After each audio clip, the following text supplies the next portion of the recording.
అందరికీ నమస్కారం.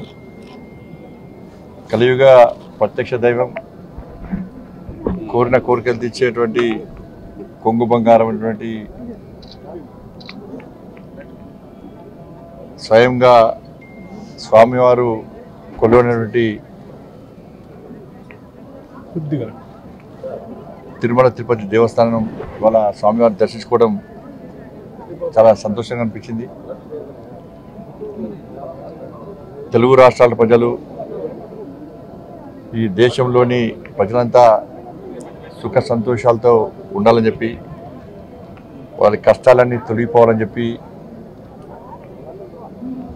అదేవిధంగా ఈ దేశాన్ని అభివృద్ధి బాటలో నడిపిస్తూ నిత్యం పేద ప్రజల గురించి ఆలోచిస్తూ ఒక శక్తివంతమైన భారతదేశ నిర్మాణం కోసం తల్లి భారతమాతను విశ్వగురు స్థానంలో ప్రతిష్ఠించాలని చెప్పి ఏకైక లక్ష్యంతో ఒక దృఢ సంకల్పంతో ముందుకొస్తున్న ఆ నరేంద్ర మోడీ గారికి ఆ స్వామివారు ఆశీర్వాదాలు అందించాలని చెప్పి, నరేంద్ర మోడీ గారిని కాపాడాలని చెప్పి, ఈ దేశంలో కాపాడాలని చెప్పి స్వామివారిని వేడుకోవడం జరిగింది.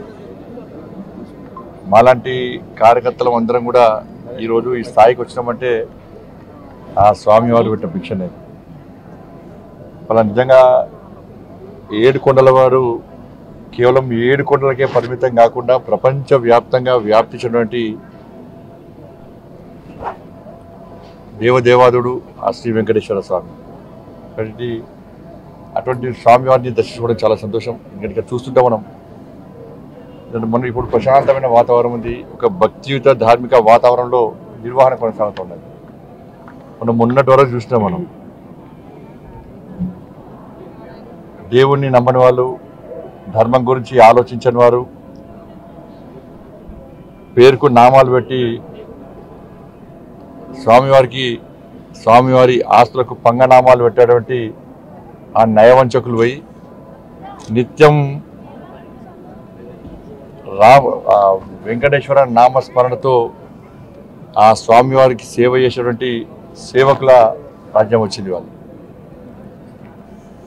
ఇవాళ రాజకీయ నిరుద్యోగులకు పునరావాస కేంద్రంగా, పదవుల కోసం ఇన్ని రోజులుగా ఈ టీటీడీని వాడుకునే ప్రయత్నం చాలామంది చేశారు. నేను చాలా సందర్భాల్లో చెప్పినాను, మేము ఎవరు కూడా ఏ మతానికి వ్యతిరేకం కాదు, ఏ వ్యక్తులకు వ్యతిరేకం కాదు, ఏ మతానికి కించపరిచే వ్యక్తులం కాదు. కానీ హిందూ ధర్మానికి వ్యతిరేకంగా, హిందువుల ఆరాధ్య దైవంగా భావించినటువంటి ఈ పవిత్రమైన ప్రాంతాన్ని అపవిత్రం చేయడానికి, వారి ఆస్తిపాస్తులు పెంచుకోవడానికి, శ్రీవారి ఆస్తులను కొల్లదోయడానికి, ఇతర మతస్థులకు అధికారం అప్పచెప్పడం వలన ఎలాంటి అనర్థాలు జరిగినో మనందరికీ తెలిసిందే. అందుకే 2 కొండలవాడ గోవింద గోవింద అనే వ్యక్తులు వేరు. ఆ అరాచక నయవంచక పాలన పీడ విరగడైంది. 7 కొండలవాడ వెంకటరమణ గోవింద గోవింద అనేటువంటి సేవకులు ఎవరు వచ్చారు? వాళ్ళు ఏం చేసారు? వాళ్ళు ఇన్ని రోజులుగా స్వామివారికి సేవ చేయడం ముఖ్యం కాదు వాళ్ళకి. నేను నిన్న వచ్చిన సాయంత్రం, నిన్నటి నుంచి వస్తుంటే ఇక్కడ సిబ్బంది కానీ, అనేక మంది భక్తులు కానీ, ఇక్కడ గత పాలకులు, గత కమిటీ నిర్వాహకులు చేసినటువంటి నిర్వాహకం గురించి చెప్తా ఉన్నారు. అక్రమ దందా, లంగ దందా, లఫంగ దందా, దొంగ దందాలు చేసి వాళ్ళ స్వామివారి ఆస్తిని, జాతీయ సంపదను కొల్లగొట్టే ప్రయత్నం చేశారు. వాళ్ళ ఎర్రచందనం, వీళ్ళంతా వీరప్పన్ వారసులు. అంతా కూడా వీరప్పన్ వారసుల చేతిలో మొన్నటి వరకు కూడా టీటీడీ ఉండే.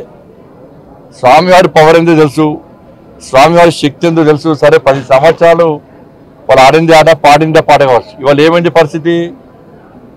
స్వామివారి జోలు పోతే ఏమైంది పరిస్థితి? బట్ ఎర్రచందనం పేరుతోని దొంగదందా చేస్తూ వేల కోట్ల రూపాయలు స్వామివారి ఆస్తిని, జాతీయ సంపదను దోచుకుంటూ వాళ్ళే ఇవాళ రాజకీయాలను శాసించే స్థాయికి వచ్చారు. రాజకీయ నాయకులను వాళ్ళ గుప్పిట్లో పెట్టుకొని ఎన్నికల్లో గెలవాలన్నా, ఎన్నికల్లో ఖర్చు పెట్టాలన్నా, పార్టీలు నడవాలన్నా, చివరకు ప్రభుత్వాన్ని కూడా అప్పులు ఇచ్చే స్థాయికి వచ్చినంటే ఇంతకన్నా దుర్మార్గం ఇంత కూడా సిగ్గుచెట్టి కూడా కాదన్న విషయాన్ని మనం గుర్తుంచుకోవాలి. తప్పకుండా దీన్ని వదిలిపెట్టే ప్రసక్తి లేదు.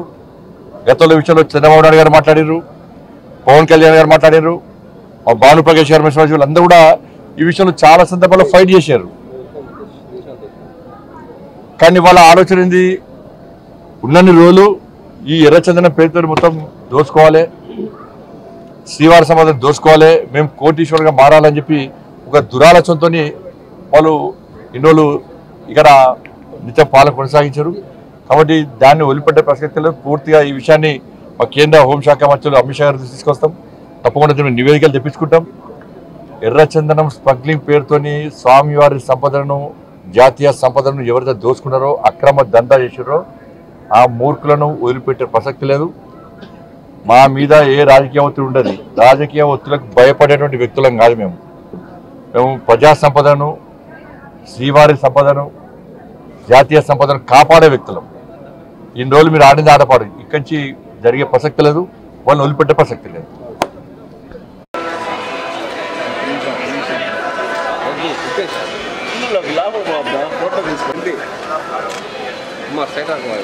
నువ్వు వైర్ అడ్డం వేసుకొని సైడ్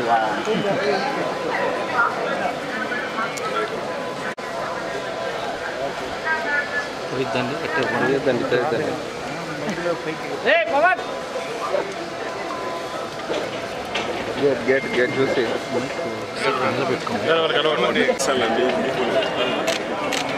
నేను మధ్యకి వచ్చింది పెద్ద మాట బతుకటి బర్త్డే ఈరోజు బతుకటి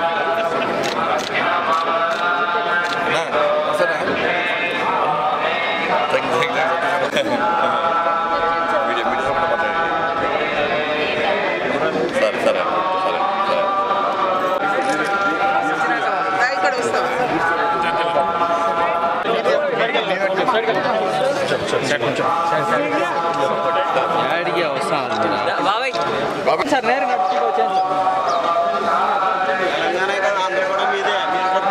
వరంగల్ సర్కార్ పక్కపక్క మంచి మనిషి మీరు